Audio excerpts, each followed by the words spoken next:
दुकानदार है, उससे 150 लोग जुड़े होते हैं। सर, उनको बचाने के लिए कुछ किया जा रहा है?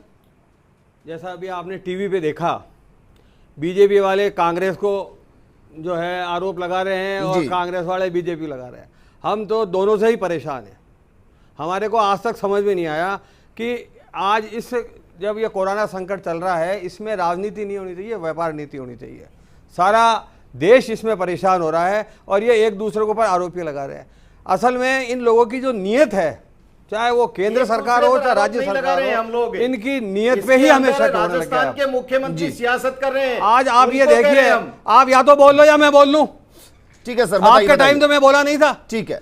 ये दोनों जने ने इतना परेशान कर रखा है व्यापारियों को कि इसका हमें आज तक कोई तोड़ समझ में नहीं आया कि इन लोगों को कैसे। स्थिति में बताइए क्या हो सकता है। आप मेरी बात सुनिए, जब हम जीएसटी देते हैं तो इनका झगड़ा नहीं हो, इन दोनों को आधा आधा पैसा देते हैं।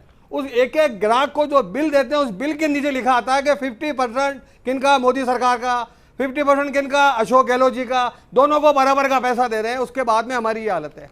इन्होंने इतना परेशान किया हुआ है। आज की तारीख के अंदर हम दुकानदारों के लिए कह रहे हैं, ये कह रहे हैं कि हमारी जो है अर्थव्यवस्था खराब हो गई, ये हो गई, दुकानें खोल दो, ये खोल दो। हमने इनको यही कहा कि आप या तो ये कह दो कि दुकानदार तुम आत्महत्या कर लो, उसके लिए अगर है तो आप तैयार हो जाओ, नहीं तो आप ये तो कम से कम करो कि दुकानें खोलने से पहले हमारे सुरक्षा के लिए कोई उपकरण तो दो।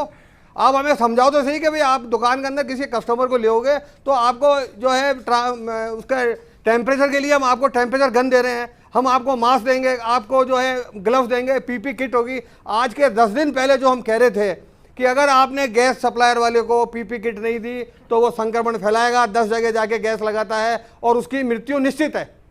उसके अलावा हमने सब्जी वालों के लिए कहा, हमने किराने वालों के लिए कहा, लेकिन ये लोग सुनते ही नहीं है। और आपने अखबारों में देखा होगा पिछले 10 दिन में जो जो चीज़ें मैंने कही है वो सारी चीज़ें हुई है। दुकानदार मर जाता है, उसके मरने के बाद में ये एक पैसा उसको मुआवजा नहीं देते हैं और ये और कहते हैं कि दुकानदार तू जब मरा था वो आखिरी बिल कौन सा काटा तूने, कि साहब ये 10,000 का बिल, इस आखिरी बिल के अंदर का 500 रुपया तुम केंद्र को दो और 500 रुपया तुम राज्य सरकार को दो और तुम्हारे घर वालों को बोलो कि डेड बॉडी उठा के ले जाए और शमशान में जला दे। ये इन्होंने इन दुकानदारों की और हम लोगों की हालत कर रखी है। जी सर, ये तो हालत हो गई, लेकिन आज प्रोग्राम इस बात को लेकर है कि सुधारा कैसे जाए, क्या कुछ सहूलियत चाहिए? अगर उद्योग धंधों को शुरू करना है, छोटी दुकानों को शुरू करना है तो चाहिए क्या?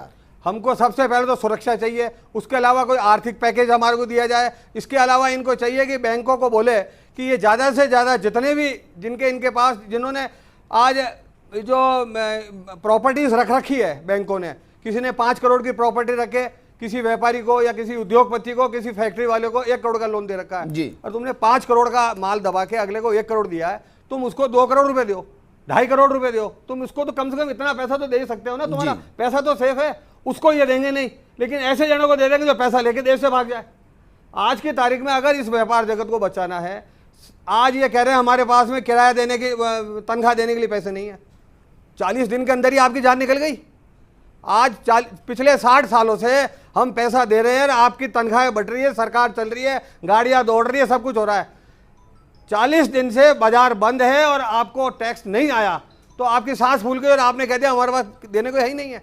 और आज जब हम मांग रहे हैं कि साहब आप हमारे को दो, तो 40 साल से जो हमने 60 साल से हमने जो लाखों करोड़ों खरबों रुपया कमा के दिया वो तो हो गया बेकार, वो तो हमारे पास है ही नहीं साहब। उसका तो आप हमें कुछ दोगे नहीं। किसी को गैस दे दिया, किसी को आपने चावल बांट दिए, किसी को गेहूं बांट दिया और कुछ नहीं तो ऊपर से दाल 2 किलो फ्री दे दी। व्यापारियों को आपने आधा किलो दाल भी नहीं दी। तो आप कम से कम व्यापारियों की सोचो, ताकत दिखानी होगी आप लोगों को, तो आप हमारी दुकानें बंद करवाओगे और देश में कहोगे देखो साहब सारा बाजार बंद हो गया, दुकानदारों दुकानें सारी बंद कर दो। और जो दुकानें बंद होगी उनके जो कर्मचारियों का जो तनख्वाह होगी वो हम देंगे और बंद दुकानों की फोटो छपा के ये ताकत दिखा देंगे अपनी। ये दुकानदारों को इन्होंने पता नहीं क्या। रामनारायण मीणा जी सर बखूबी समझ चुके होंगे कि क्या कुछ करना है क्या नहीं करना और दर्द क्या